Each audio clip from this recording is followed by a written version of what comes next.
വാക്യങ്ങൾ. സ്നേഹം ആചരിപ്പാൻ ഉത്സാഹിപ്പീൻ. ആത്മീക വരങ്ങളും വിശേഷാൽ പ്രവചനവരവും വാഞ്ചിപ്പീൻ. അന്യഭാഷയിൽ സംസാരിക്കുന്നവൻ മനുഷ്യരോടല്ല ദൈവത്തോടത്രേ സംസാരിക്കുന്നു. ആരും തിരിച്ചറിയുന്നില്ലല്ലോ, എങ്കിലും അവൻ ആത്മാവിൽ മർമ്മങ്ങളെ സംസാരിക്കുന്നു. പ്രവചിക്കുന്നവനോ ആത്മീക വർധനയ്ക്കും പ്രബോധനത്തിനും ആശ്വാസത്തിനുമായി മനുഷ്യരോട് സംസാരിക്കുന്നു. അന്യഭാഷയിൽ സംസാരിക്കുന്നവൻ തനിക്കുതാൻ ആത്മീക വർധന വരുത്തുന്നു. പ്രവചിക്കുന്നവൻ സഭയ്ക്കും ആത്മീക വർധന വരുത്തുന്നു. നിങ്ങളെല്ലാവരും അന്യഭാഷയിൽ സംസാരിക്കണമെന്ന് വിശേഷാൽ പ്രവചിക്കണമെന്ന് ഞാൻ ഇച്ഛിക്കുന്നു. അന്യഭാഷകൾ സംസാരിക്കുന്നവൻ സഭയ്ക്ക് ആത്മീക വർധന ലഭിക്കേണ്ടതിന് വ്യാഖ്യാനിക്കുന്നില്ലെങ്കിൽ പ്രവചിക്കുന്നവൻ അവനേക്കാൾ വലിയവൻ. സഹോദരന്മാരെ, ഞാൻ വെളിപ്പാടായിട്ടോ ജ്ഞാനമായിട്ടോ പ്രവചനമായിട്ടോ ഉപദേശമായിട്ടോ നിങ്ങളോട് സംസാരിക്കാതെ അന്യഭാഷകൾ സംസാരിച്ചുകൊണ്ട് നിങ്ങളുടെ അടുക്കൽ വന്നാൽ നിങ്ങൾക്ക് എന്തു പ്രയോജനം വരും? കുഴൽ, വീണ എന്നിങ്ങനെ നാദം കൊടുക്കുന്ന നിർജീവ സാധനങ്ങൾ തന്നെയും നാദാഭേദം കാണിക്കാഞ്ഞാൽ ഊതിയതോ മീട്ടിയതോ എന്തെന്ന് എങ്ങനെ അറിയും? കാഹളം തെളിവില്ലാത്ത നാദം കൊടുത്താൽ പടയ്ക്ക് ആരൊരുങ്ങും? അതുപോലെ നിങ്ങളും നാവുകൊണ്ട് തെളിവായ വാക്ക് ഉച്ചരിക്കാഞ്ഞാൽ സംസാരിക്കുന്നത് എന്തെന്ന് എങ്ങനെ അറിയും? നിങ്ങൾ കാറ്റിനോട് സംസാരിക്കുന്നവർ ആകുമല്ലോ. ലോകത്തിൽ വിവിധ ഭാഷകൾ അനവധിയുണ്ട്, അവയിലൊന്നും തെളിവില്ലാത്തതല്ല. ഞാൻ ഭാഷ അറിയാഞ്ഞാൽ സംസാരിക്കുന്നവന് ഞാൻ ബർബരനായിരിക്കും, സംസാരിക്കുന്നവൻ എനിക്കും ബർബരൻ ആയിരിക്കും. അവണ്ണം നിങ്ങൾ ആത്മവരങ്ങളെക്കുറിച്ച് വാഞ്ചിയുള്ളവരാകയാൽ സഭയുടെ ആത്മീക വർധനയ്ക്കായി സഫലന്മാരാകുവാൻ ശ്രമിപ്പീൻ. അതുകൊണ്ട് അന്യഭാഷയിൽ സംസാരിക്കുന്നവൻ വ്യാഖ്യാനപരത്തിനായി പ്രാർത്ഥിക്കട്ടെ. ഞാൻ അന്യഭാഷയിൽ പ്രാർത്ഥിക്കുന്നുവെങ്കിൽ എന്റെ ആത്മാവ് പ്രാർത്ഥിക്കുന്നു, എന്റെ ബുദ്ധിയോ അഫലമായിരിക്കുന്നു.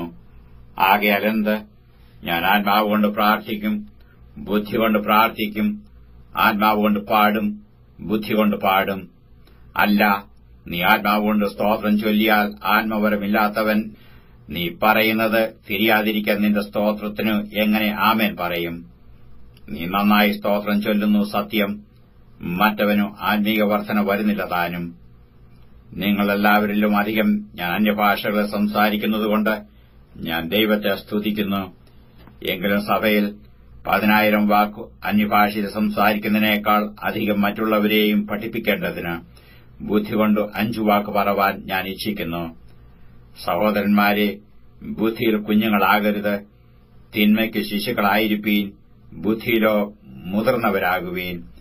അന്യഭാഷകളാലും അന്യന്മാരുടെ അധരങ്ങളാലും ഞാൻ ഈ ജനത്തോട് സംസാരിക്കും, എങ്കിലും അവർ എന്റെ വാക്ക് കേൾക്കുകയില്ല എന്ന് കർത്താവ് അരുളിച്ചെയ്യുന്നു എന്ന് ന്യായപ്രമാണത്തിൽ എഴുതിയിരിക്കുന്നു. അതുകൊണ്ട് അന്യഭാഷകൾ അടയാളമായിരിക്കുന്നത് വിശ്വാസികൾക്കല്ല, അവിശ്വാസികൾക്കത്രേ. പ്രവചനമോ അവിശ്വാസികൾക്കല്ല, വിശ്വാസികൾക്ക് തന്നെ. സഭയൊക്കെ ഒരുമിച്ചുകൂടി എല്ലാവരും അന്യഭാഷകൾ സംസാരിക്കുന്നുവെങ്കിൽ ആത്മവരമില്ലാത്തവരോ അവിശ്വാസികളോ അകത്തു വന്നാൽ നിങ്ങൾക്ക് ഭ്രാന്തുണ്ട് എന്ന് പറയുകയില്ലയോ? എല്ലാവരും പ്രവചിക്കുന്നുവെങ്കിലോ അവിശ്വാസിയോ ആത്മവരമില്ലാത്തവനോ അകത്തു വന്നാൽ എല്ലാവരുടെ വാക്കിനാലും അവന് പാപബോധം വരും. അവൻ എല്ലാവരിലും വിവേചിക്കപ്പെടും. അവന്റെ ഹൃദയ രഹസ്യങ്ങളും വെളിപ്പെട്ടു വരും.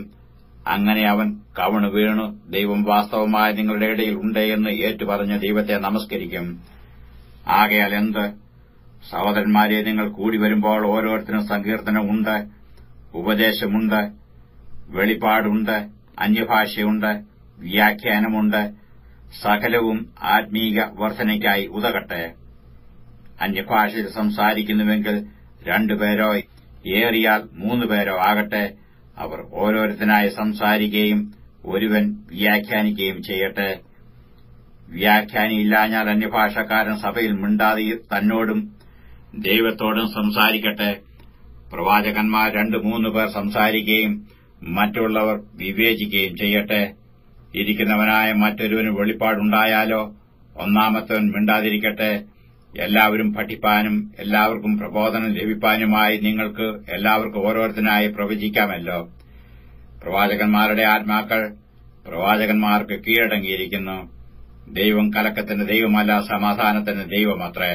വിശുദ്ധന്മാരുടെ സർവ്വസഭകളിലും എന്ന പോലെ സ്ത്രീകൾ സഭായോഗങ്ങളിൽ മിണ്ടാതിരിക്കട്ടെ. ന്യായപ്രമാണവും പറയുന്നതുപോലെ കീഴടങ്ങിയിരിപ്പാൻ അല്ലാതെ സംസാരിപ്പാൻ അവർക്ക് അനുവാദമില്ല.